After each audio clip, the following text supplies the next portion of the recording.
লা তাকরাবুস সালাত, মাতাল অবস্থায় নামাজের ধারে কাছে যেও না।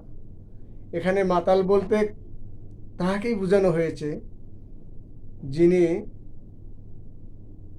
আল্লাহ এবং আল্লাহ রসুল সম্পর্কে যার জ্ঞান নেয় না, চিনে যে নামাজে দণ্ডায়মান হয়, ওই মানুষগুলোকে আল্লাহ পাক কালামে পাকের মধ্যে মাতাল বলে আখ্যায়িত করেছে। বোঝার জন্য আগে সর্বপ্রথম আমাদেরকে সিরাতুল মুস্তাকিমের উপর আসতে হবে।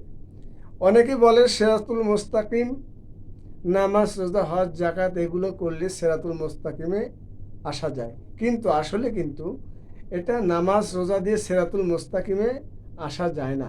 কারণ নামাজ রোজা এটা হচ্ছে একটা কর্ম, সিরাতুল মুস্তাকিমের উপর থাকিয়া এই কর্ম করতে হয়।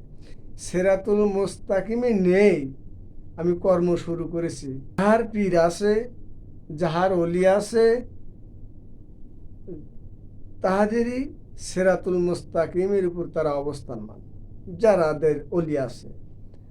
আল্লাহ রাব্বুল আলামিন বললেন যে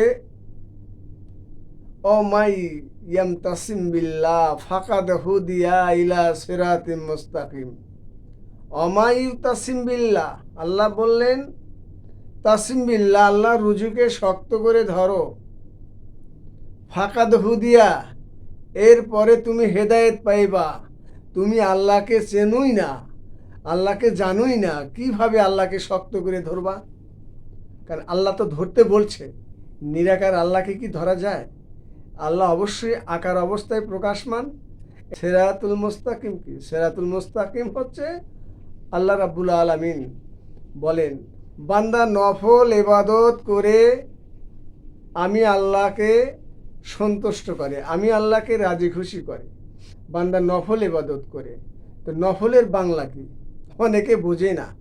তৎমধ্যে বাতিলপন্থী মোল্লা যারা আছে তারা তো বোঝে না, তারা নফল বলতে হ্যাঁ নামাজ, নামাজ নফলের বাংলা হচ্ছে